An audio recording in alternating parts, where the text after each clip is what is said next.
a peaceful village stood a huge banyan tree beside a field of golden wheat. It was home to many birds, sparrows, parrots, and pigeons. Among them lived a wise old pigeon named Chatura, respected by all, and a young crow named Kalu, known for his pride. Chatura often shared his wisdom with the younger birds, teaching them to stay alert and humble. But Kalu, the crow, was impatient and arrogant. "I'm the smartest bird in this tree," he would boast. "While you eat dull grains, I'll find feasts fit for a king." Though the two were friends, Chatura often worried that Kalu's pride would lead him into trouble one day. One warm afternoon, the air was filled with the sweet smell of cooked rice and milk.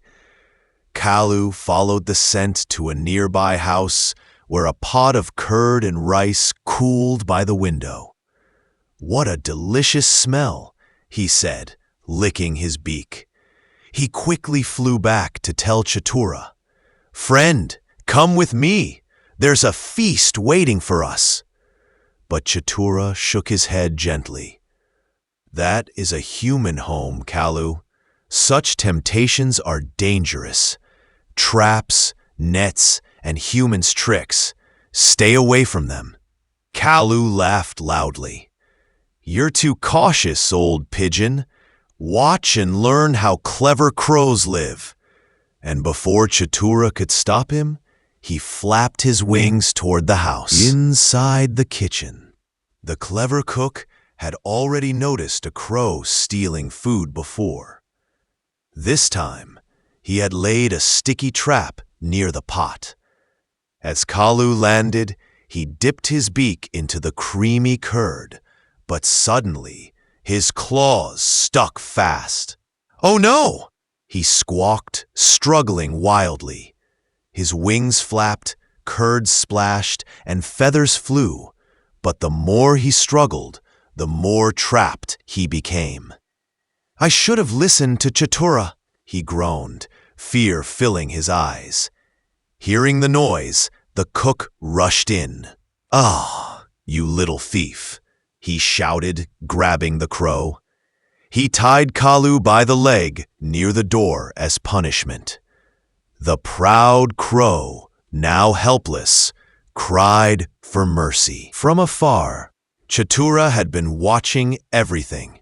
He sighed deeply. "Poor Kalu," he whispered. "His greed has brought him trouble." Waiting until the cook went inside, Chatura swooped down silently. Peck by peck, he cut through the rope binding his friend. "Fly, Kalu, fly before he returns." The crow shook free and flapped his sticky wings as hard as he could. They flew back together to the banyan tree, panting.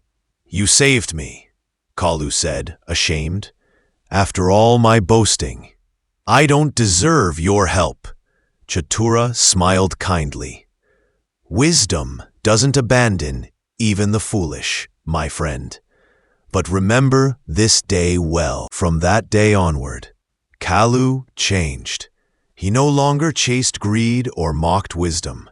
Instead, he warned younger birds about traps and danger. The banyan tree once again became peaceful and safe. As the golden sun set, the birds chirped stories of the crow who learned wisdom from his mistake. Even the wind seemed to whisper, "Pride leads to downfall, but wisdom saves lives." And under the wide sky, the two friends sat together, wiser and humbler than before. Moral: pride and greed bring disaster, but humility and wisdom bring safety and peace.